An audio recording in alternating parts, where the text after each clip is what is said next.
დავიწყოთ იმ კვლევებით, რომელიც გამოაქვეყნა იაგო კაჭკაჭიშვილის ორგანიზაციამ და ოპოზიციაში აი ამ კვლევამ კიდევ ერთი დაძაბულობა შეიტანა.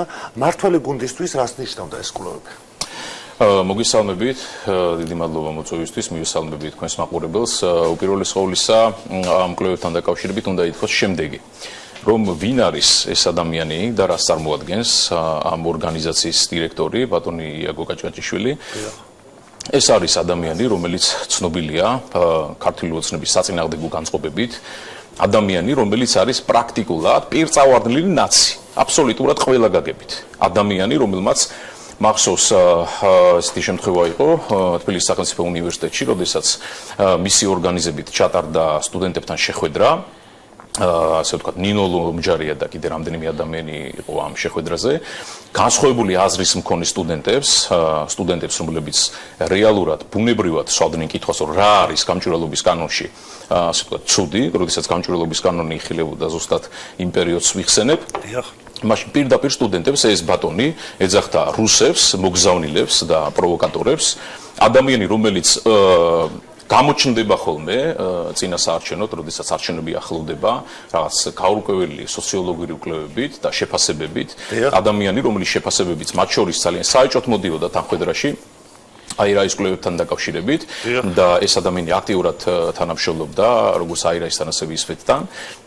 შესაბამისად, რატომ უნდა ენდოს საზოგადოება ამ ადამიანის მიერ გამოქვეყნებულ და ამ ადამიანის დაქვემდებარებაში არსებული ორგანიზაციის მიერ გამოქვეყნებულ, ასე ვთქვათ, სოციოლოგიურ კვლევებს, ეს ჩემთვის აბსოლუტურად გაუგებარია. თუმცა აქვე უნდა ითქვას ერთი რამ, რომ ეს კვლევა და ეს შედეგები, ეგრეთ წოდებული შედეგები, რომელიც ჩვენთვის აბსოლუტურად უინტერესოა და არაფრის მომცემი არ არის. ოპოზიციასაც არ მოეწყო.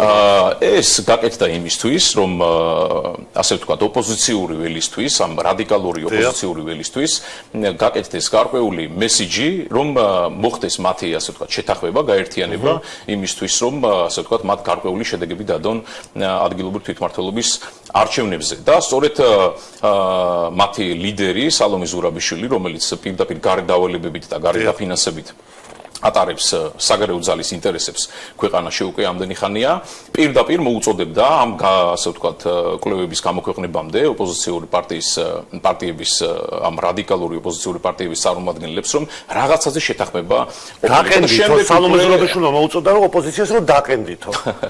და სწორედ აი ამ ასე ვთქვათ დაყენებას ემსახურებოდა ეს სოციოლოგიური კვლევების გამოქვეყნება, რომელიც აბსოლუტურად ფეიკია და ჩვენთვის არ შეიძლება ეს საზოგადოებისთვის იყოს საინტერესო. და რატო? პირველ რიგში, როდესაც კეთდება სოციოლოგიური კვლევა, მნიშვნელოვანია ვინ აკეთებს ამ კვლევას, რამდენად არის ის თავისუფალი კონკრეტული პოლიტიკური განწყობებისგან და ძალიან მნიშვნელოვანია, რომ ეს კვლევები იყოს რეალურად ობიექტური, დაფუძნებული იყოს რეალურად საზოგადოების განწყობებზე, საზოგადოების შეხედულებებზე. და როდესაც სოციოლოგიურ კვლევას აკეთებს ადამიანი, რომელსაც აქვს წმინდა პოლიტიკური მდგენელი და მას აქვს კონკრეტული პარტიული, ასე ვთქვათ, მიკუთვნება კონკრეტული პარტიის მიმართ და ის არის, ასე ვთქვათ, მეხუთბე ნაციონალური მოძრაობის, არ შეიძლება რომ ამ ადამიანის მიერ ჩატარებულ, ასე ვთქვათ, სოციოლოგიურ კვლევას კონდეს რაიმე, ასე ვთქვათ, ავტორიტეტი და რაიმე სახელმძღვანელო